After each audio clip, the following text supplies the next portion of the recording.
चरित होकर भाग्य विधाता भाग्य हमारे जगा रहा। परमात्म शक्तियों वरदानों को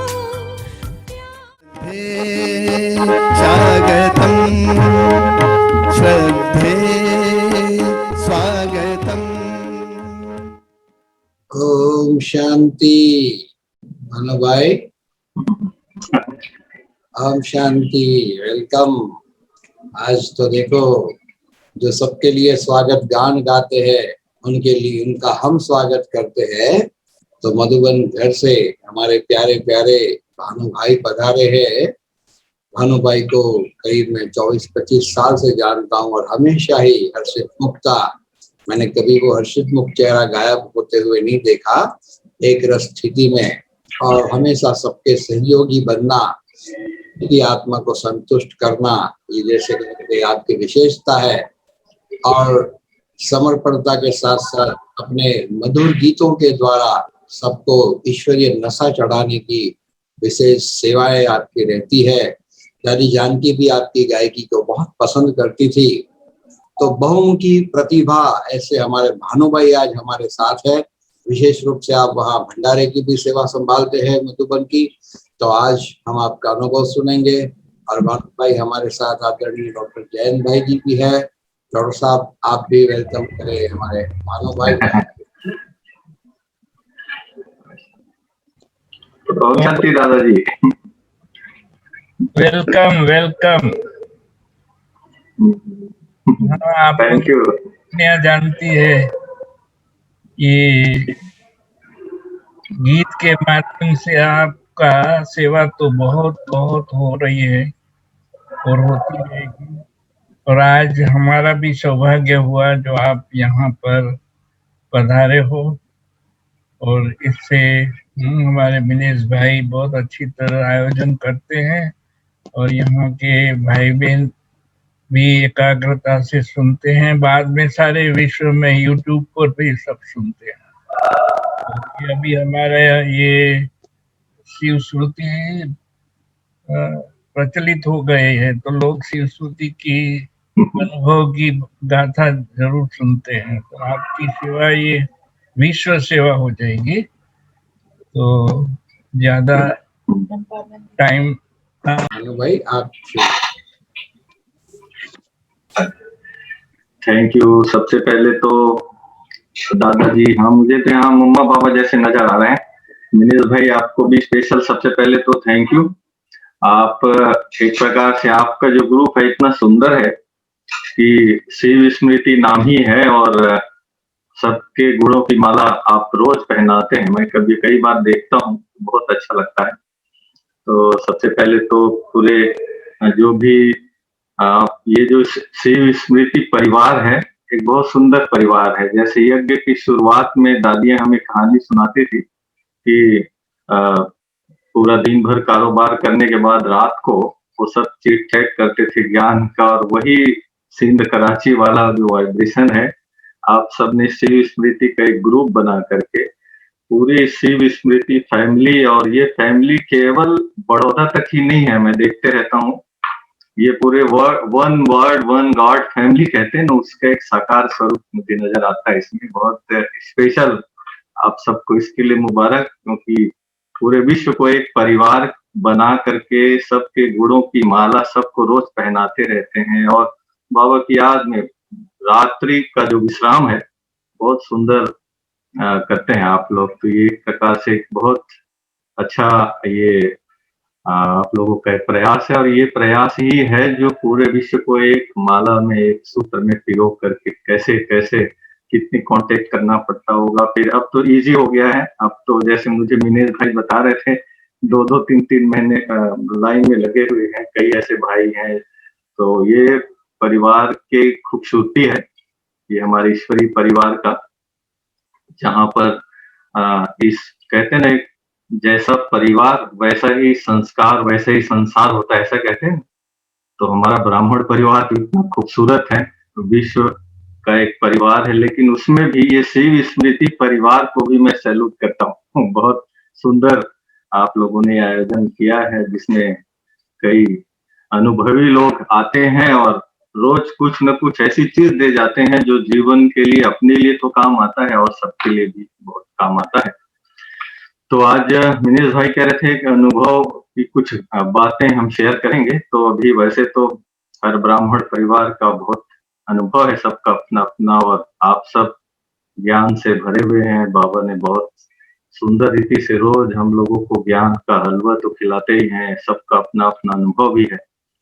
लेकिन उसमें से मैं आज खास ज्ञान की उतनी बातें तो नहीं, लेकिन जो मेरी प्रैक्टिकल जीवन की जो अनुभव की बातें हैं वो मैं आप लोगों के साथ आज शेयर करूंगा। जो जिसमें मैं सोच रहा था कि आज क्या सुनाऊं आप लोगों को, तो मुझे लग रहा था जब अनुभव की बात थी तो मेरे जीवन का एक वो पार्ट जो ज्ञान से पहले का एक पार्ट है, थोड़ा सा उसको आप बता दूं, और उसके बाद ज्ञान में आया कैसे और आ, किस तरह से बाबा ने मुझे यहाँ पर रखा, चुना और इस मुकाम तक पहुंचाया। तो उन बातों को थोड़ा थोड़ा टच करके मैं अपनी अनुभव की बातें शेयर करता हूँ। तो सबसे पहले तो छत्तीसगढ़ बिलासपुर जिला है जहाँ मेरा जन्म हुआ। आज से 47 ईयर पहले मैं वहां पर जन्मा। और बचपन से ही जैसे ही मैं होश संभाला तो मुझे एक मन में जैसे होता ना, कोई छोटा सा बच्चा क्या सोचेगा दुनिया के बारे में, लेकिन मेरे मन में शुरू से बचपन से ही जैसे ही होश संभाला तो जैसे वैराग का वृत्ति मन में रहता था हमेशा, और आध्यात्मिक रुचि मन में बना रहता था। अब वो इस तरह से होता था जैसे कि मैं सोचता था कि ये चांद कैसे बना, कहाँ कैसे रोशनी दे रहा है, ये सूरज इधर से उगता है इधर से डूब जाता है, ये फिर बादल कहाँ होगा, कैसे अंत कहाँ, कहीं न कहीं होगा, इसका किधर होगा। ऐसे ऐसे सवाल मन में बहुत उठते थे। आध्यात्मिक तरीके से उसका कहीं जवाब मिलता नहीं था, तो प्रश्न होता था ये किस तरह से प्रकृति का निर्माण हुआ। फिर स्कूल की पढ़ाई चली, पढ़ाई के जीवन में भी गांव में पले बढ़े हैं, तो प्राइमरी स्कूल थी, फिर उसके बाद मिडिल में आए, दूसरे गांव में गए, उसके बाद हाई स्कूल में आए तो वहां से और दूसरी जगह पे गए। तो सभी का एक अलग अलग अनुभव, पर मन पे ये बचपन से ख्याल था कि जैसे ही मैं मिडिल हाई स्कूल क्रॉस किया, कॉलेज में आया, तो मन में ये था कि मुझे ये जो जीवन है, ज्ञान से पहले मेरे मन में ये प्रैक्टिकल में भाव पैदा होता था कि ये जो मेरा जीवन है अपने लिए नहीं जीना है मुझे।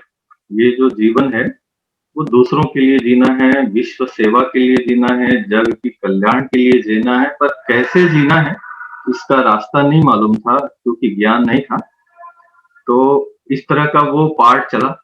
तो उसमें हमने फिर सोचा कि जैसे कॉलेज में एंट्री किया, 12वीं पास किया, तो हमारे कुछ दोस्त हैं, उन लोगों से मिल करके हमने स्कूल खोली। स्कूल में शायद हम ये सोचते थे चलो सेवा होगी दोस्तों की, बच्चों की। तो इस तरह से 6 साल तक का स्कूल, खुद प्राइवेट स्कूल खोल के 8-10 अपने मित्र जो कॉलेज में पढ़ते थे सब मिलके कमेटी बनाई, टीम बनाया, स्कूल जो है वो चलाना शुरू किया। वो सिलसिला भी चला। कॉलेज जब पूरा हुआ तब तक टीचिंग जॉब भी था और कॉलेज की खुद की पढ़ाई भी पढ़ता था। तब मुझे 92 में कॉलेज में एंट्री किया था। तो पर 97 में बाबा का ज्ञान जिस टाइम मुझे मिला, तो फिर उसकी एक अलग कहानी है जो मैं अभी बताऊंगा कि किस तरह से वो आगे आया मामला। तो अब लौकिक जीवन में ज्ञान के पहले स्कूल चलाया 6 साल, अभी भी वो स्कूल चलती है, दोस्त लोग चलाते हैं।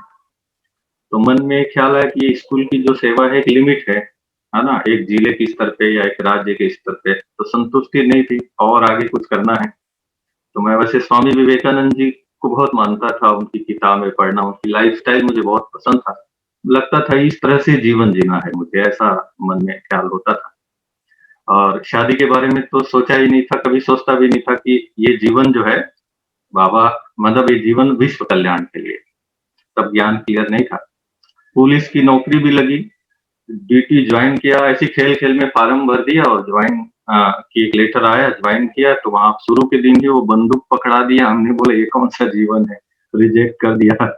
टीचिंग जॉब में भी संतुष्टि नहीं हुई, क्योंकि बेहद में जाना है, विश्व का कल्याण इसमें भी नहीं होगा, पूरी लाइफ एक जिले में या एक स्टेट में गुजर जाएगी। तब 92 में जैसे ब्रह्मा कुमारी का पूरा विस्तृत मेरे माइंड में समझ में आना शुरू किया, मैं सोचा ये इसको स्टडी किया जाए, ये क्या है। तो अभी इसके पीछे फिर बहुत सारी कहानी है, मैं उसको थोड़ा और जम करता हूँ, किस तरह से फिर परिवार का, घर का, आदि आदि। वैसे पूरा डिटेल जानना हो तो ज्ञान के पहले की ज्यादा बातें मैं अभी नहीं करूंगा, वो आपको मूल्य मंच मेरा एक यूट्यूब चैनल है, उसमें मैं पूरी लाइफ स्टोरी को डाल रखा है मूल्य मंच में। पास्ट लाइफ इसमें अतीत की यादें करके एक है, तो वो आप देख सकते हैं, past memories are my life करके, उसमें है सारी बातें विथ प्रूफ, वीडियो सब है उसमें। लेकिन अब मैं आता हूँ ब्रह्मा कुमारी का जो सरेंडर होने से पहले का जो लाइफ था मेरा, जिसमें मैं सोचता था कि ब्रह्मा कुमारी के सारे ज्ञान को स्टडी किया, समझ में आने लगा पूरी तरह से। जब कॉलेज की लाइफ पूरी हो गई, नहीं तो आधा ध्यान मेरा बटा हुआ था, लौकिक पढ़ाई में भी कॉलेज की और स्टूडेंट को पढ़ाने का भी उधर बटा हुआ था। तब जब 97 में मैंने एमए बीएड कंप्लीट कर लिया, तो एमए कंप्लीट होने के बाद अब डिसीजन लेना है मुझे फाइनली, तो ब्रह्मा कुमारी के ज्ञान को पूरा स्टडी किया। हिंदू का, मुस्लिम, सिख, ईसाई दोस्त लोग जो है सभी जगह जाते थे, मैं चर्च में भी जाता, बड़ा मजा आता, और मस्जिद में भी जाता था, बड़ा सुकून मिलता था। मंदिर में तो हालांकि भक्ति पूजा नहीं किया मैं इस जन्म में, मैंने कभी भक्ति पूजा आरती ये सब नहीं किया। हाँ, ये जरूर था कि मैं जब भी मंदिर में जाता था तो देवी देवताओं से बात जरूर करता था, मुझे बड़ा मजा आता था बात करने में, कि जैसे अभी हम शिव बाबा से बात करते हैं ना, तो बड़ा मजा आता है, दिल की बात करते हैं। तो देवी देवताओं से भी मैं मंदिर में जाता था, तो लोग पूजा अर्चना करते थे, अगरबत्ती ये वो सब, लेकिन मैं खड़े खड़े बात करता था, देखो भी देवी, देखो माँ, ऐसा है मैं ऐसा सोचता हूँ, मेरी ऐसी बात है, मुझे ये कार्य करना है, ऐसा ऐसा, अब आप क्या कहते हो बताओ। तो ऐसी टचिंग आती थी, ऐसी शक्ति मिलती थी, और वो भी बड़े जैसे अंदर से फील होता था मुझे। कोई अच्छी बात है तो भी जाके कर देता था, अच्छी बात नहीं है कुछ भी बोलना हो तो भी, तो इस तरह से मेरी बातचीत होती थी। तो ये बड़ा एक अलग अनुभव था उस टाइम का। फिर अब आया मैं 97 में पहली बार मधुबन आया, तो आने के बाद आप लोग तो सब समझते हैं कुमारों के जीवन में सबसे पहला विघन क्या आता है, वो सबको पता है कि जैसे मैं मधुबन में आने का संकल्प आया, घर परिवार दोस्त यार सब लोग कई चिढ़ाने भी लगे, अब ये तो ब्रह्मा कुमारी में जा रहा है, और सब सुने हुए रहते हैं कि ब्रह्मा जाते और ये शादी भी नहीं करते और ये असामाजिक हो जाते हैं, साधु सन्यासी हो जाते हैं, जंगल में रहते होंगे, ऐसे ऐसे उस टाइम बड़ी भ्रांतियां थी लोगों में।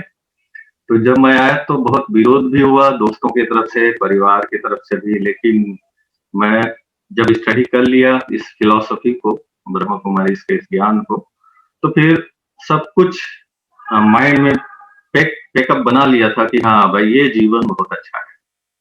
उसके बाद फिर बाबा भी आइडिया देता रहा। फिर यहाँ एक इंटरनेशनल यूथ फेस्टिवल हुआ था 97 में, तो उसमें आया पहली बार। तो उसमें इतना अच्छा लगा मुझे, मधुबन का, माउंट आबू का वातावरण, दादियों का प्यार और ये सब देखा। आया था मैं हफ्ते भर के लिए, 1 महीना रुक गया। हालांकि 1 महीना रुकने के लिए बड़ी कठिनाई होती थी उस समय, परमिशन लेना, लेकिन रुक गया क्योंकि बहुत अच्छा था। फिर उसके बाद परिवार की तरफ से कुछ उस टाइम फोन नहीं हुआ करता था, तो फिर कई दिक्कतें पैदा होने लगी, घर परिवार की तरफ ही गया था 8 दिन के लिए और आया नहीं, तो फिर कई बातें आई, फिर मैं गया वापस गया। फिर तब मैंने निश्चय कर लिया था, क्योंकि देख लिया था माउंट आबू को, मधुबन को, दादियों को, यहाँ के ज्ञान को, यहाँ का सब कुछ। तो फिर वहाँ का टीचिंग जॉब का जो मेरा था वो सारा मैंने रिजाइन दिया। हालांकि जब रिजाइन देने की बात आई तो दोस्त लोग सब बोलने लगे थे कि ये मत छोड़ो, या स्टूडेंट भी बड़े परेशान होते थे कि सर अब नहीं आने वाला है, हमें छोड़ के जा रहा है, ऐसा कई स्टूडेंट को। तो क्योंकि वहां पर भी जो भी कई ऐसे एक्टिविटीज होते थे, कल्चरल एक्टिविटीज या कोई फंक्शन, तो उसमें बहुत बढ़ चढ़ के भाग लेता था। मुझे मजा आता था और बच्चों को भी मजा आता था। तो इस तरह का वो सिलसिला, लेकिन जब छोड़ने की बात आई तो बहुत सारी बातें भी आए, लेकिन मेरे माइंड में तो मैंने पक्का कर लिया था कि अब ये जो जीवन है, जो मैं सोचता था कि विश्व कल्याण के लिए जीना है, तो वो रास्ता मुझे साफ साफ दिखने लगा, क्लियर होने लगा। मुरली से पूरा रोज फिर मधुबन आया, तो समर्पित होने के लिए जो मेरे को सबसे पहले जो वरदान मिला दादी प्रकाश मणि जी का। दादी प्रकाश मणि जी वहां पर पांडव भवन आपका देखा होगा, आंगन में जहां पर लिखा हुआ है बाप दादा होम इज यूर होम, ऐसा लिखा है आंगन में, उसी के नीचे दादी बैठी हुई थी। सवेरे सवेरे का टाइम था और दादी से मैं कभी मिला नहीं था, फोटो देखा था बस दादी का, दादी प्रकाश मणि का। तो दूर से देखा, अरे ये तो दादी बैठी है, मन इतना खुश हो गया, अरे दादी बैठी है यहाँ पर। और तो हिम्मत नहीं हो रहा था कि जाएं उनके पास मिले। खुशी तो बहुत हो रही थी, दर्शन हो गया दादी का, लेकिन हिम्मत नहीं हो रही थी जाने का, कैसे मिले कैसे बात करें। पर संकल्प बहुत चल रहा था, दादी इतनी प्यारी और इनकी बातें हम रोज बहुत सुन रहे। तो दादी ने दूर से बुलाया, आओ आओ आओ, तब तो हम तो जैसे फरिश्ता हो गए उसी टाइम, तुरंत ही दादी ने बुलाया, आओ आओ आओ। फिर आप बगल में कुर्सी में बिठाया और फिर पूरी बात सुनाई, कहाँ से आए हो, क्या है। तो दादी को फिर मैं अपनी मन की सारी बात सुना दिया, अरे ऐसा मौका और कहाँ मिलेगा। दादी ऐसा ऐसा है घर परिवार, मेरा जो प्रोफेशन है, ये सब बातें बताया कहानी। तो दादी ने जो वरदान उस समय जो दिया था, वो मेरे जीवन को वहां से आध्यात्मिक यात्रा की शुरुआत हुई। दादी ने उसी दिन मुझे एक शब्द कहा, पूरी कहानी सुनने के बाद, कि उसी दिन मुरली में भी एक पॉइंट आया था कि जो बच्चे मैं करते हैं, उसको बाबा स्वीकार नहीं करता। जो एक धक से सरेंडर हो जाते हैं, उसको बाबा स्वीकार करते हैं। तो दादी ने बात याद दिलाई, बाबा ने आज ऐसे कहा है, तो आप सोचो विचारो नहीं, आज संकल्प कर लो। फिर दादी ने जब कहा, दूसरा दादी ने वरदान दिया उस समय कि यज्ञ को आप जैसे कुमारों की जरूरत है, एकदम शब्द सेम टू सेम शब्द दादी का, कि दादी कहती है यज्ञ को आप जैसे कुमारों की जरूरत है। हमें क्या पता जरूरत नहीं जरूरत, लेकिन दादी को तो सारी कहानी मालूम था कि अभी तो 25 साल हो गए, 24 साल, ये तो पहली मुलाकात थी और दादी और बाबा का वो वरदान कि आप जैसे कुमारों को यज्ञ की जरूरत है। तो फिर मैं तो सब कुछ सोचना बंद कर दिया, जो इधर उधर दिमाग चलाता था वो सब बंद, और फिर समर्पित 100% क्लियर हो गया माइंड। क्योंकि माइंड में कहीं न कहीं कुछ और बातें होती थी, पर दादी ने जैसे वरदान दिया सब साफ हो गया। और उसके बाद फिर सिलसिला शुरू हो गई, रहना, डिपार्टमेंट, सेवाएं। फिर सूरज भाई जी का बड़ा रोल रहा है मुझे समर्पित कराने में, शुरू में उनके पास रहा। उसके बाद फिर तो ऐसा पता ही नहीं चला कि कैसे बाबा उस टाइम ऐसे नशा, ऐसा प्यार, ऐसा वो बहुत मजा आता था। बचपन का दिन तो आप सबको पता है, वो बड़ा आनंदित दिन था। फिर उसके बाद जब गीत संगीत का सिलसिला शुरू हुआ, क्योंकि लौकिक पढ़ाई पढ़ते स्कूल में और कॉलेज में गीत संगीत का इंटरेस्ट तो था ही, तब मधुबन में या ज्ञान सरोवर में, खास में ज्ञान सरोवर में रुका था उस समय 2 साल, बाद में फिर शांति बनाया। तो ज्ञान सरोवर में तब कोई गाने वाले नहीं थे। एक भी मनोहर दादी की नजर पड़ गई मेरे ऊपर, बोले हाँ एक बच्चा है गाता है। तो वो रोज मुरली क्लास के पहले वो जो मुरली में गाना आता है, रोज गाने के लिए मुझे बुलाने लगे। और उसके चलते मेरी मुरली कभी मिस नहीं हुई, क्योंकि अगर किसी एक दिन भी मिस कर देता तो मनोहर दादी का कॉटेज में मेरी पैसी होती थी, क्यों उठे नहीं, क्यों लेट किया, क्या है, सारी मुझे पूरी एक्सक्यूज बताना पड़ता था। तो ऐसा होता नहीं था, बहुत शायद कभी बीमार हो गए या बीमार में भी आ जाता था और गा के चला जाता था। दादी को क्या पता भी चला भी गया होगा गा के, लेकिन बीमार हालत में भी। तो ये सिलसिला ज्ञान सरोवर में 2-3 साल तक चला, तक लगभग 2.5 साल जितने था, 98, 99, 2000 तक। बाद में शांतिवन का जब सेवा का विस्तार हुआ, तो फिर सूरज भाई जी ने कहा कि अभी शांतिवन में भी यहाँ डिपार्टमेंट, यहाँ जरूरत है। तो तब तो न बाबा जहाँ बिठाए, जहाँ बोले, जैसे सेवा हो। तो इस तरह से मैं शांतिवन में पहुंच गया 2000 में, और यहाँ यात्रा भोजन विभाग है, यहाँ पर सेवा किया 1 साल लगभग। फिर डाइनिंग हॉल में जगह थी, जो बड़े डाइनिंग हॉल है जहाँ पर आप सब आते हैं तो भोजन करते हैं, तो वहाँ मैं 2000 से डाइनिंग हॉल में सेवा में हूँ, अभी भी वहाँ ही हूँ। तो इस तरह से अब जब शांतिवन में आया तो यहाँ भी गाने वाले कोई नहीं थे, और तो यहाँ भी शांता मेरी दादी रोज, क्योंकि पता चल गया कि एक लड़का, एक भाई आता है, आया है और गाने वाला है, तब यहाँ भी शांता मेरी दादी रोज क्लास के पहले गाना, और मुरली का गीत या कोई फंक्शन है तब तो फिर मधुर वाणी ग्रुप भी डेवलप हो गया, और उस तरह से हर प्रोग्राम में ये सिलसिला चलता रहा। अब चलते चलते अब इस तरह से जो मेरे जीवन का जो अनुभव है सरेंडर लाइफ का, शांतिवन का, और वो शुरू हुआ। और इस तरह से मैं हमेशा कहा करता हूँ कि बाबा ने मुझे संगम युग में ये 2 डिपार्टमेंट फिक्स ऐसा दिया है, जिसके लिए मुझे बहुत गर्व होता है, खुशी होती है। और वो 2 डिपार्टमेंट वो है, एक है डाइनिंग हॉल में खाना और डायमंड हॉल में गाना। ये 2 डिपार्ट है ना, डाइनिंग हॉल में खाना और डायमंड हॉल में गाना। और ये 2 ही ऐसे डिपार्टमेंट है जो सतयुग तक चलने वाला है, और कोई डिपार्टमेंट सतयुग में नहीं जाएगा, है ना। पर गाना और खाना दोनों जरूर जाएगा, है ना। कृष्ण के साथ खेल कूद, पढ़ाई लिखाई, गीत संगीत, नृत्य, सब गीत संगीत में करेंगे, है ना, सतयुग में। और 56 प्रकार का भोजन बोलते हैं सतयुग में, वैसे तो पता नहीं और कितने प्रकार का होगा, बहुत होगा, कहने में 56, भक्ति में। तो ये अपना डिपार्टमेंट वहां भी रहेगा, इसकी मुझे डबल खुशी होती है। और बाबा ने भी सभी बच्चों को ये 2 डिपार्ट जरूर दिया है। बच्चे कुछ भी ना आए ना, कुछ भी ना करो, तो बस यही करो, ब्रह्मा भोजन खाओ और बाबा के गुण गाओ, बस, और कुछ नहीं। हमारी दादियों ने भी यही किया, है ना। रोज गाना गाती थी दादियां, मेरा बाबा, प्यारा बाबा, मीठा बाबा, शुक्रिया बाबा, थैंक यू बाबा, वाह बाबा। बस यही करते करते, गाते गाते वो बाबा को अपने दिल में बसा लिया, है ना। तो ये जो अनुभव है मेरा दादियों के साथ का भी जो सिलसिला है।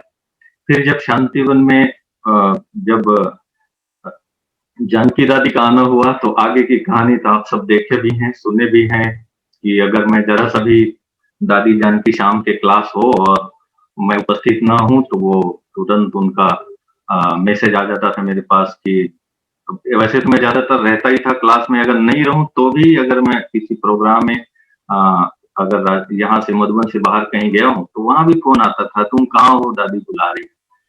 तो ये मेरे जीवन का सौभाग्य समझता हूं मैं, कि और ये दादियों का आशीर्वाद, प्यार, उस वरदान के बल पर पलते पलते आज मैं जो भी हूँ, वो दादियों का प्यार। और दादियों का प्यार तो मैंने प्रत्यक्ष में अनुभव किया, उनकी निर्मलता, उनकी महानता, उनकी उदारता, उनकी जो आगे बढ़ाना बच्चों को, प्रैक्टिकली उनकी शुभ भावना, वो सब मैंने प्रैक्टिकल में मैंने जिया है, देखा है। और उसी बल के आधार पर आज जो भी मैं हूँ, तो दादियों के बदौलत। और बाबा तो बेगुन है, पर बाबा को, ब्रह्मा बाबा को, या वो तो हम साकार में देखे नहीं है, पर दादियों के रूप में हमने ब्रह्मा बाबा को देखा। दादियां जब इतनी, वो कहते हैं ना, जिसकी रचना इतनी सुंदर, तो पता नहीं वो कितना सुंदर होगा, तो वो कल्पना करके भी बड़ा आनंद आता है। तो ऐसे परिवार में हम हैं, और पूरे विश्व के परिवार में हम रह रहे हैं। मधुबन एक ऐसी जगह है जहाँ पर विश्व के लोग आते हैं, इंटरनेशनल हेडक्वार्टर होने के नाते। तो ये खूबसूरत परिवार का जो आनंद है, जो अनुभव है, वो जीवन को बहुत आगे बढ़ाता है। इसी बीच मुझे एक चीज, बाबा की एक बात और मुझे याद आ रहा है, क्योंकि आज की बात अनुभव का है ना, ज्ञान का तो कम है, पर अनुभवों की बात है जो प्रैक्टिकल में मेरे साथ है। तो वो मुझे याद आ रहा है, एक शिव बाबा, आप लोग को पता होगा कि ओम शांति भवन में विदेशियों से खास मुलाकात करते थे बाबा, है ना। पहला टर्न जो होता था, अभी 10-15 साल पहले भी, अभी कुछ साल ही हुआ है बंद हुए, तो ओम शांति भवन में बाबा मिलते थे विदेशियों के लिए, तो हम मधुरवाणी ग्रुप गाने के लिए वहां जाते ही थे। तो दो दो बार ऐसा हुआ।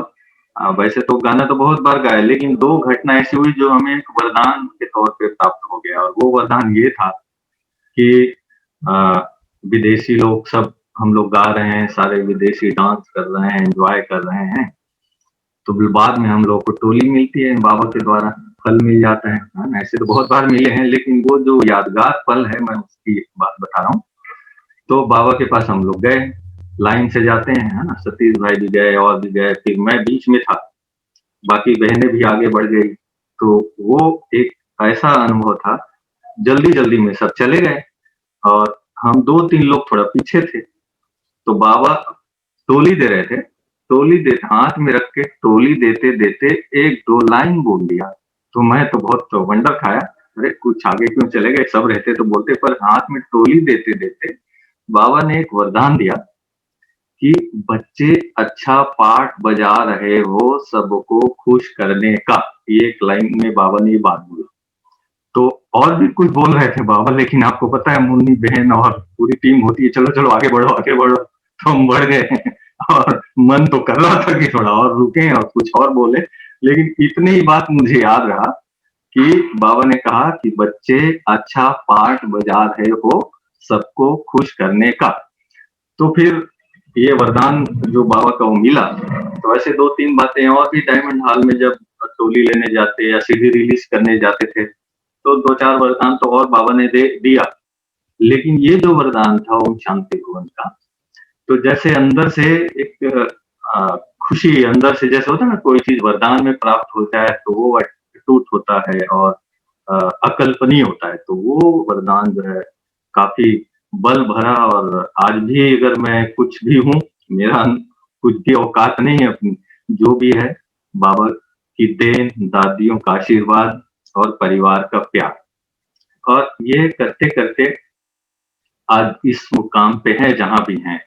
तो इसका ये जो भाव है, कितना सुंदर परिवार मिला है।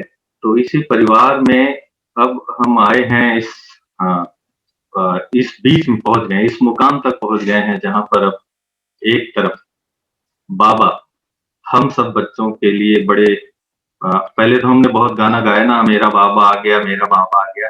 अब तो गाना भी चेंज हो गया, मेरा बाबा चला गया। ये भी गाना हो गया, मेरा बाबा जाने वाला है।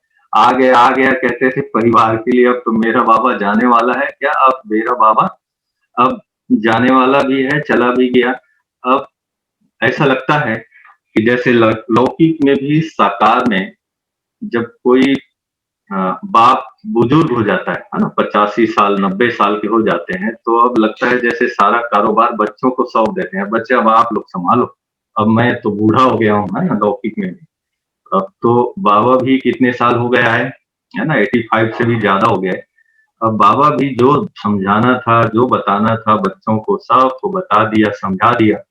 अब सारी जिम्मेदारी बच्चों को ट्रांसफर कर दिया है, अभी उस मुकाम पर पहुंचे हैं हम लोग सभी। तो अब इधर जो कुछ मैं अनुभव कर रहा हूँ, यहाँ का मैं वो शेयर करना चाहूंगा कि किस तरह से समय का ये जो परिवर्तन है, काल चक्र का ये जो पहिया घूम रहा है ना, वो किस तरह से हम सब कह रहे हैं, दुनिया वालों के लिए तो ये लॉकडाउन है ना, लेकिन ब्राह्मण बच्चों के लिए लॉकडाउन भी एक अवसर में बदल गया है ना। कहते हैं ना, जो कुछ भी आपत्ति काल दुनिया के लिए, लेकिन बाबा के बच्चों के लिए भी अवसर है, क्योंकि हम सबके बुद्धि में ये ज्ञान है, क्लियर है कि अब क्या होगा। एक बहुत बड़ा सवाल जो सबके मन में है, दुनिया वालों का, तो हम सब को पता है कि अब क्या होगा। दुनिया वालों के पास तो वो उत्तर है नहीं, तो हम लोगों के पास ये है। तो अब इसमें बाबा जो चाहते हैं, है ना, कई बार आपने देखा होगा कि सब, मेरे जितने भी बच्चे हैं, सब खुश रहे, एंजॉय करे, किसी भी परिस्थिति में ना उलझे, और समय के इशारा को पहचान जाए। और इसके लिए देखा जाए तो एक तरफ पूरी तरह से प्राकृतिक आपदाएं हैं, एक तरफ राजनीतिक उथल पुथल मची हुई है, एक देश दूसरे देश से किस तरह से एटॉमिक बम बना बना के रखे हुए हैं, है ना? तो ये परिवर्तन का दौर, एक तरफ सत्युग की दुनिया की स्थापना का कारोबार भी बहुत तेजी से चल रहा है गुप्त रूप से, तो एक तरफ विनाश लीला भी अपने अपने चरम सीमा पर पहुंच गए हैं। तो उस मुकाम पर जिसे मुरली में बाबा कहते हैं ना, नर्क नहीं बल्कि रौरव नर्क। लेकिन ये जो अनुभव है, इस दरमियान बहुत सारे ऑनलाइन जो सेवाएं हो रही है, जैसे कि शिव स्मृति परिवार है, ऐसे ब्रह्मा कुमारी संस्था के माध्यम से पूरी दुनिया में सबसे ज्यादा ऑनलाइन क्लासेस प्रोग्राम हुए। ये डिजिटल इंडिया का रिपोर्ट है, उसमें भी ये बात सामने आया है। सबसे ज्यादा अगर कोई सर्च किया गया कोई साइट है तो आध्यात्मिकता, मेडिटेशन, ओम शांति, ब्रह्मा कुमारी, ये माउंट आबू, यही साइट है जो इसमें सबसे ज्यादा सर्च किया गया है। और लोगों के मन में अब आध्यात्मिकता के प्रति एक रुझान पैदा हुआ है। अब इसका कारण ये भी है कि अभी जैसे कहते हैं कि मनसा सेवा, तो उसमें भी अभी जो हम लोग जो चीज बोल रहे हैं, आप सब सुन रहे हैं, रोज नए नए लोग आते हैं, पूरे विश्व के लोग आपके साथ जुड़े हुए हैं, चाहे वो कोई यूके हो, यूएस हो, ऑस्ट्रेलिया हो, यूरोप हो, है ना, एशिया का कोई भी कंट्री हो, सब आपके इस परिवार के साथ जुड़े हैं। तो जब वो लोग बात करते हैं एक दूसरे के साथ, तो हमारा सबसे पहले जो संकल्प है, श्रेष्ठ संकल्प एयर ट्रेवल करता है, वायुमंडल में वो घूमता है पहले, और वो मनसा सेवा का एक बहुत सुंदर पार्ट है। बोल के द्वारा तो मैं बोल रहा हूँ, ये आवाज तो सिर्फ मेरी ऑफिस तक आ रहा है, लेकिन बोलने से पहले जो मैं संकल्प कर रहा हूँ वो यूके, यूएस, बड़ौदा, इंडिया, सब तरफ ट्रेवल कर रहा है। और आपके अंदर से जो संकल्प ऊर्जा जो पैदा हो रहा है वो भी एयर ट्रेवल कर रहा है।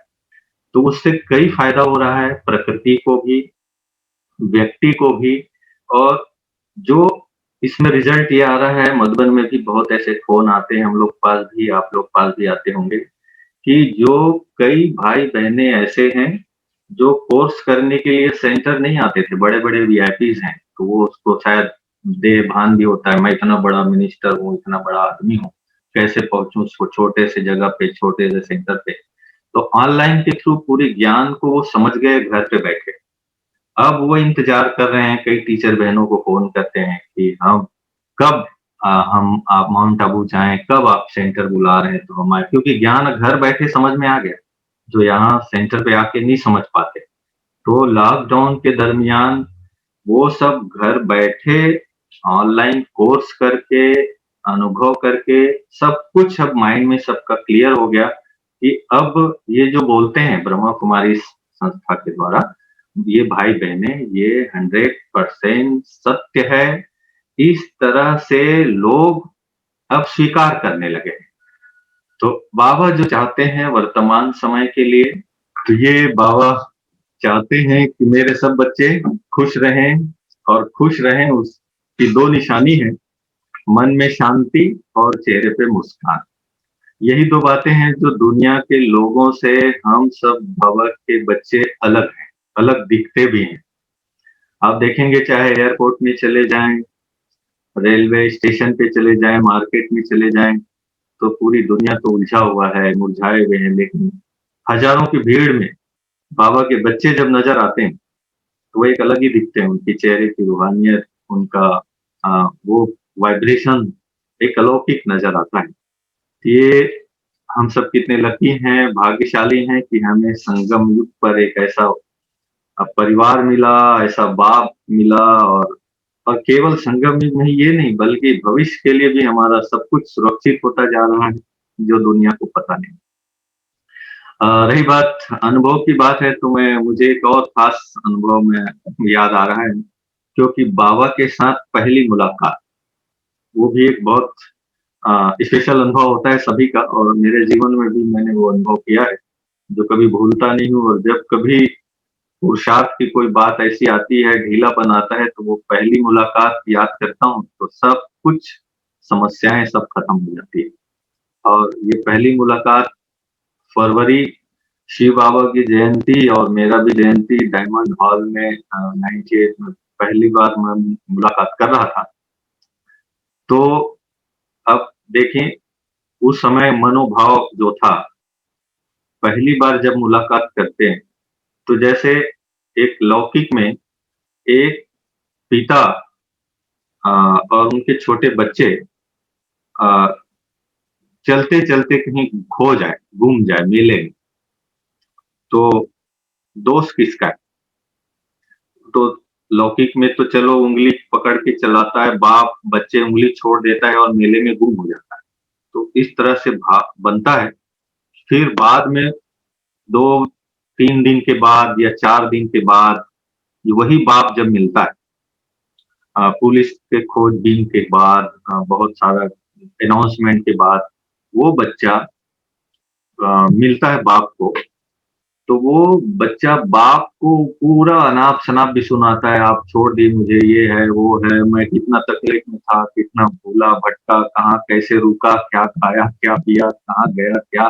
और बाप भी सोचता है बच्चे मैं तो तुम्हें छोड़ा नहीं था, तुम ही ने मैं तुम्हारी उंगली पकड़ के चल रहा था मेले में, लेकिन तुम ही छोड़ के इधर-उधर कोई साइट सीन देखने के चक्कर में चले गए। ये बात जैसे था, वैसे ही सेम अनुभव मेरे साथ पहली मुलाकात में बाबा के साथ मेरी खूब लड़ाई हुई। और लड़ाई ऐसा था कि डायमंड हॉल में बैठा था, बाबा वहाँ आए और मैं, क्योंकि आगे जाके बैठने का तो पहली मुलाकात में तो मौका भी नहीं था, और मैं बीच साइड में कहीं जाके डायमंड हॉल में बैठा था, बाबा से मिलन मन।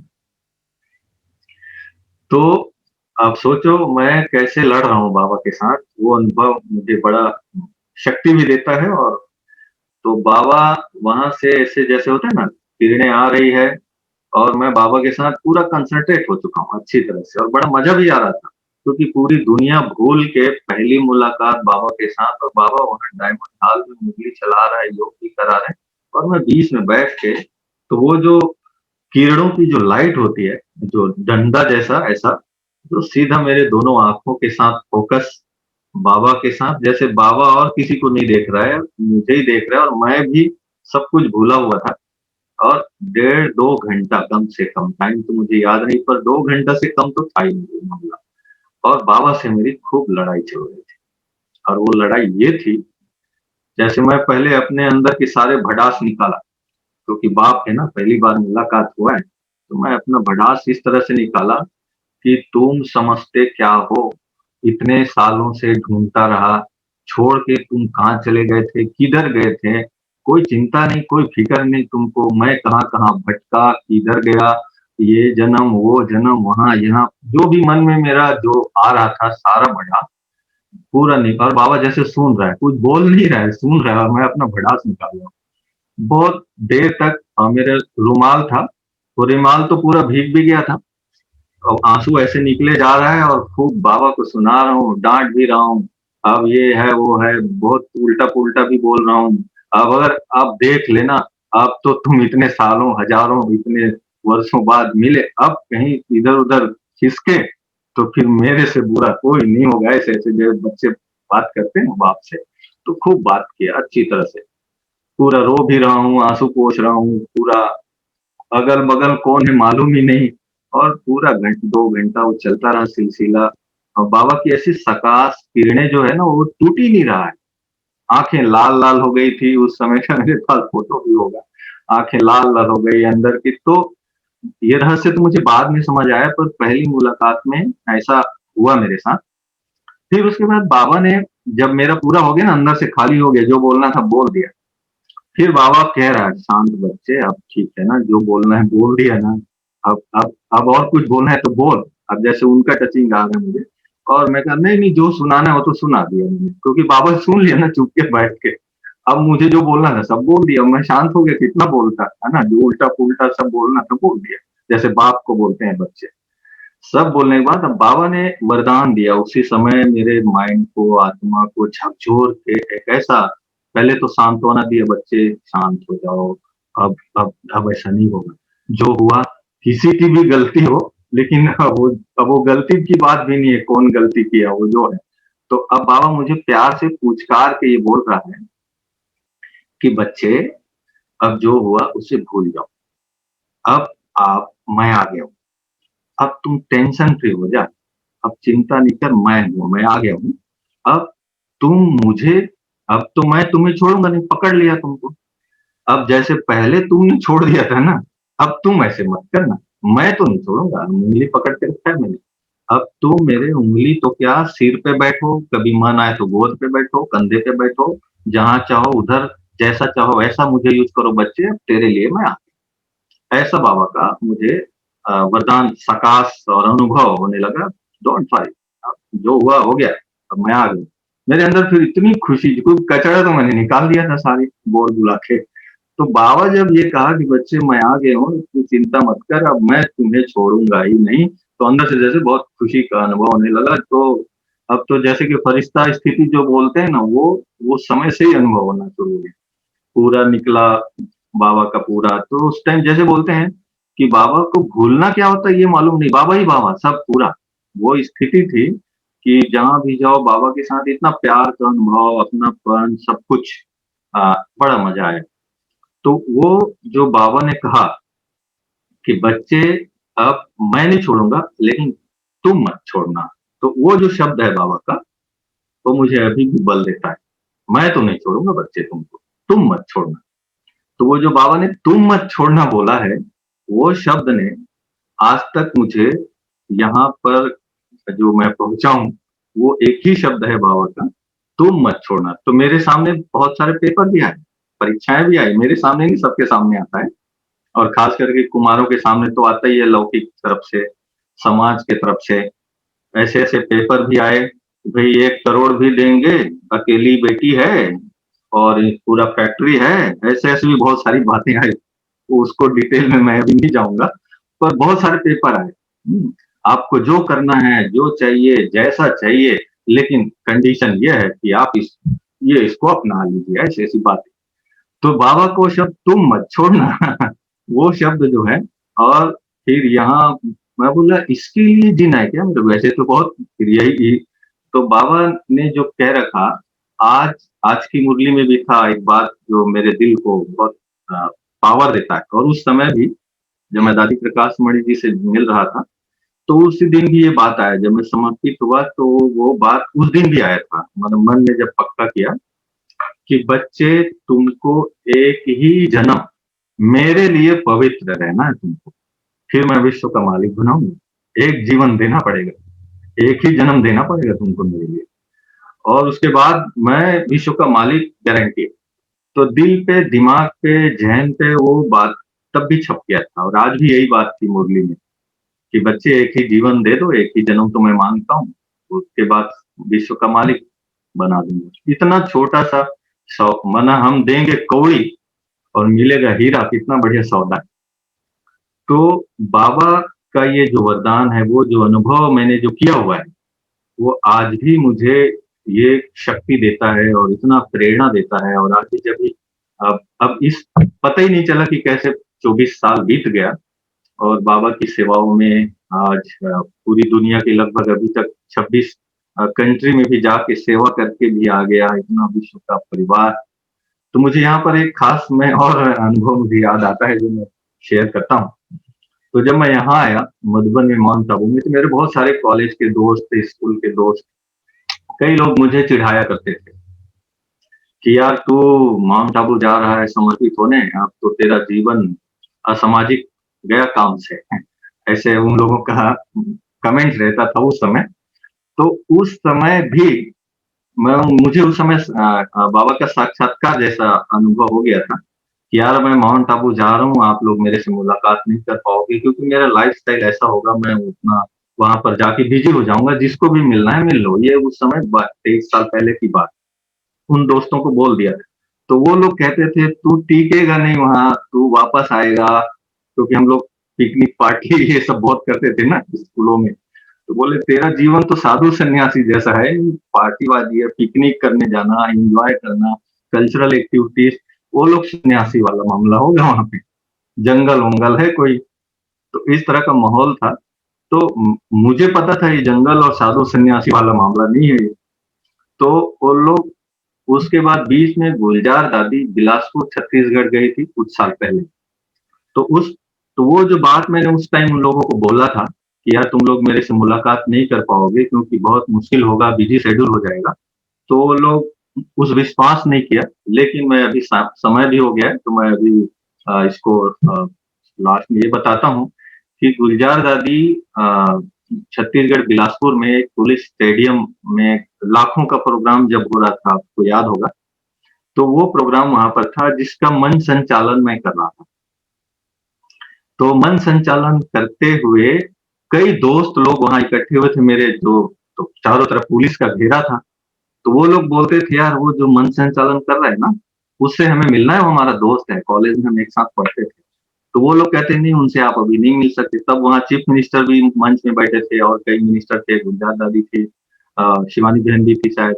तो इस तरह का एक अच्छा म्यूजिकल प्रोग्राम भी चल रहा था, मैं एंकरिंग कर रहा था। तो वो जो दोस्त थे, कोई वकील हो गए हैं, कोई स्कूल के प्रिंसिपल हैं, तो कोई और बड़े बड़े पोस्ट में है वो लोग, पर वो मेरे से मिलने के लिए आ नहीं पाए। तो वो लोग उन लोग पुलिस कहते थे उनको कि तुमको अगर उनसे मिलना है तो प्रोग्राम के बाद लास्ट में मिल सकते हैं, और वो रुके। तो वो लोग फिर कुछ दोस्त, बाकी सब दोस्त तो चले गए, फिर कुछ दोस्त वहां लास्ट में आके मुझे वो याद दिलाया, तुमने कहा था कि यार मेरे तेरे से मुलाकात कर पाना बड़ा मुश्किल होगा, और सही बात है। और वो फिर लाइफस्टाइल समझ में आने लगा उनको, और वो लास्ट में जब आके मिले तो वो बात मुझे याद दिलाए, हाँ यार तुमने कहा था तेरे से मिलना मुश्किल है। और यही बात है, आज भी जब मैं जाता हूँ तो 2 दिन 1 दिन के लिए जाना होता है छत्तीसगढ़ में, बिलासपुर में, तो सारे दोस्त लोग उस समय मिल नहीं पाते क्योंकि टीचर बहने हमें बिजी कर देते हैं, आज यहाँ क्लास है, आज वहाँ जाना है, आज मेडिटेशन, उधर प्रोग्राम है, तो उसमें बिजी हो जाते हैं, और वो लोग आते हैं तो मुलाकात नहीं हो पाती। तो ये कहने का मतलब है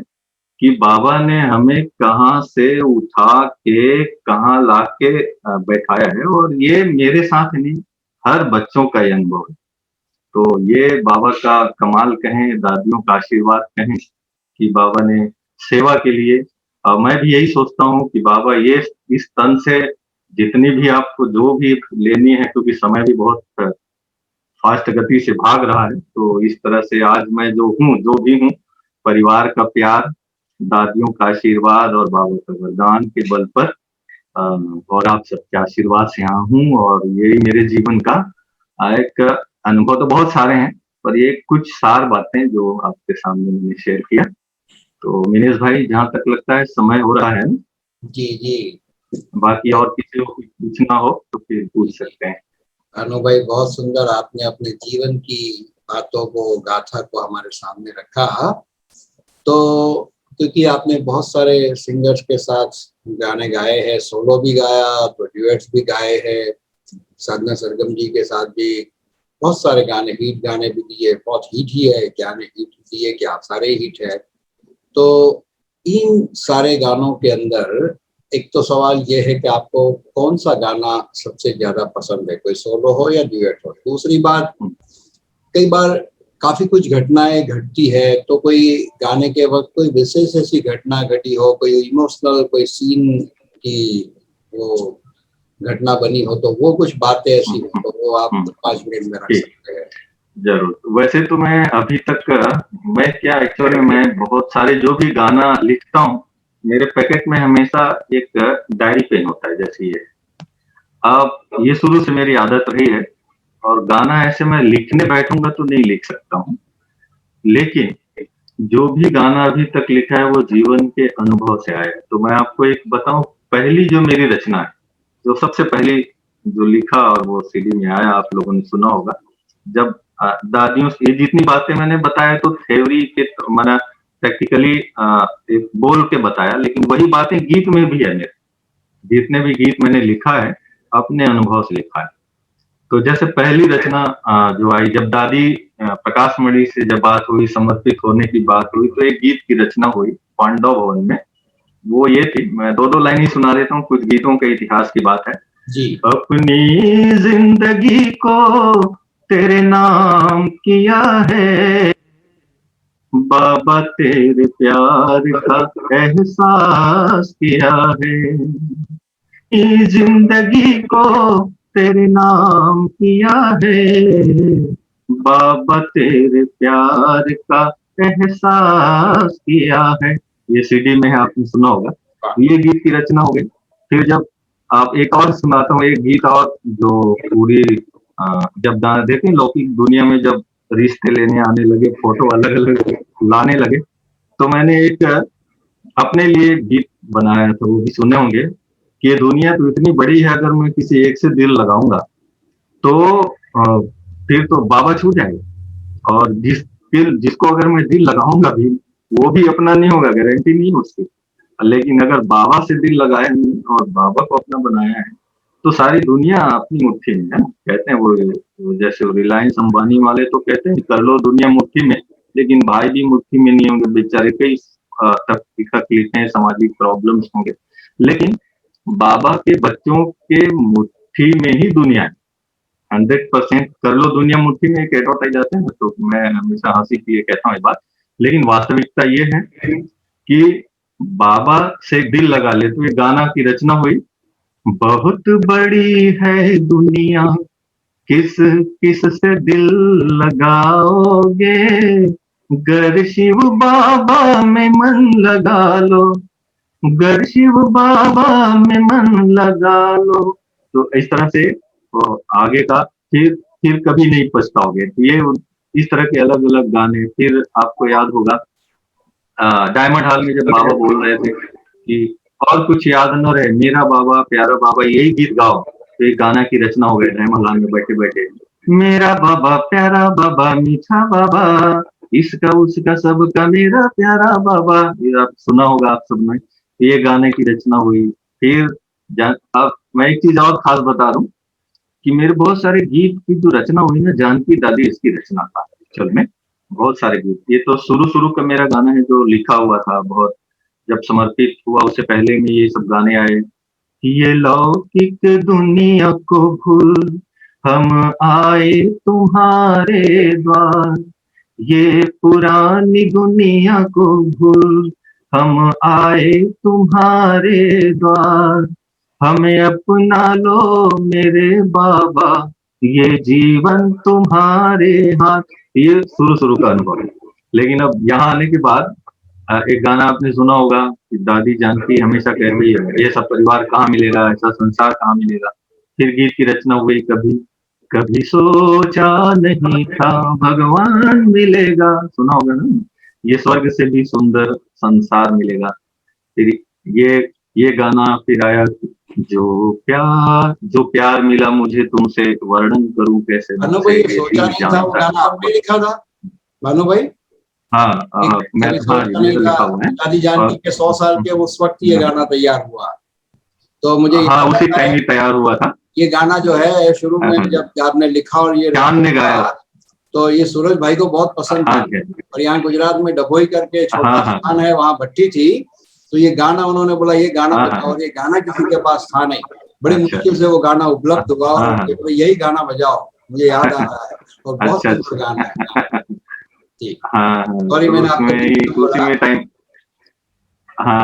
तो दिव्या बहन ने बनाया था ये गाना बॉम्बे बोरीवली से। तो 2 गाने थे उसमें, ये कभी सोचा नहीं था भगवान मिलेगा, फिर वो था जो प्यार मिला मुझे तुमसे, वर्णन करूं कैसे मुख से, ये दिल जानता है बाबा, दिखता है नैनों के नूर से, अभिजीत भट्टाचार्य ने गाया। 2 गाने मेरे थे, बाकी फिर 4 गाने सतीश भाई के थे, 2 मेरे थे, और एक मुंबई का एक था उनका था। तो इस तरह से बहुत सारे गाने, तो लगभग 300 गाने लिखे हैं, और जिसमें 100 गाने अपनी आवाज में गाया हुआ है। हम बहुत सारे, हर गाने की कहानी है, अगर मैं सभी गानों की कहानी सुनाऊंगा तो मुझे लगता है पूरी रात हो जाएगी। लेकिन ये जो भी है, जानकी दादी बहुत सारे गीतों की रचनाकार दादी है। आपको याद होगा दादी हमेशा एक बार कहा करती थी, हो जाएगा क्या बड़ी बात है। तो ये गीत की रचना दादी जानकी के द्वारा ही हुआ, हो जाएगा क्या बड़ी बात है। उसको लेके हमने कहा कि आसान है हर कर्म यहाँ बाबा साथ है, हो जाएगा क्या बड़ी बात है। तो दादी एक समय हमेशा कहती थी, सबको पूछती थी आप सभी खुश हैं मेरे से, तो सब कहते हैं हाँ दादी खुश हैं, और हम कहते थे हाँ मैं भी आप सबसे खुश हूँ। ये गाना बना हम सभी के हैं और सभी हमारे हैं, इसीलिए तो खुश रहते हैं हम प्रभु के प्यारे हैं। तो दिनेश भाई से बहुत सारे गाने हैं जिसकी भाई ये गीत बहुत सेवा करता है, बहुत बल भरता है। जब भी कोई बड़ा कार्यक्रम होता है, सेवा होती है, सेवाधारियों की मीटिंग होती है तो ये मेरा स्टैंडर्ड गाना है, आसान है हर कदम यहाँ बाबा साथ है। जब कोई मुश्किल वाला टास्क होता है तो ये गाना उस वक्त मैं जरूर बजाता हूँ। तो ये प्रायोरिटी सॉन्ग है मेरा, तो ये बहुत सेवा करता है, बहुत फल देता है ये गीत जो है आपका। तो इसके लिए भी बहुत मुबारक, बहुत धन्यवाद। तो मैं चाहूंगा एक गीत आप गाए और फिर हम इस सभा को आज पूरा करें, अगर हो सके। अगर तो मूल्यों की जरूर, नहीं वो रिकॉर्ड किया ये गाना मुझे बहुत अच्छा लगता है। शुरू में मैंने इसका वीडियो बनाया, यूट्यूब चैनल पे है वो। एनीवे, तो आप आशीर्वचन दे बोले और फिर भानु भाई गीत सुनाए और हम पूरा करें। ओम शांति। सुनाई देता है मेरी आवाज? ओम शांति। हाँ, सुनाई दे रहा है। आपके गीत तो बहुत सुनते रहते हैं और खाना और गाना तो हम कभी कभी कहते हैं छोटा भंडारे में तो खाना जाते टाइम पर पूरा हो जाता है, लेकिन जो भानु भाई का बड़ा भंडारा है 24 घंटा चलता है बाबा का भंडारा। जब भी जाओ खाना मिलेगा।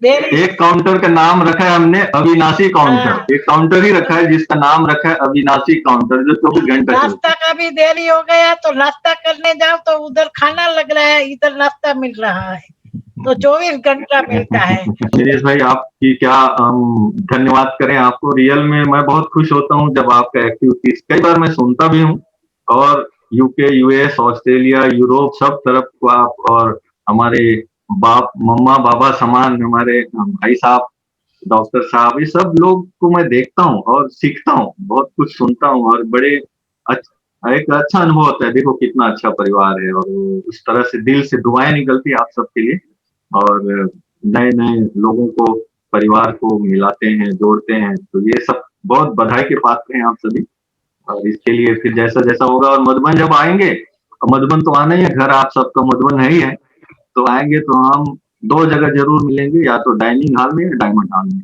तो डाइनिंग हॉल आप किसी डिपार्ट में जाओ या ना जाओ, पर हमारे डिपार्ट में तो सबको आना ही है, तो इसलिए आपको हम स्पेशल निमंत्रण देते हैं। आप जो भी देख रहे हैं सब आएंगे और मुलाकात करेंगे, अपने परिवार से मिलने में मजा आता है, और हम इंतजार करेंगे आपका जैसे ही लॉकडाउन पूरा हुआ।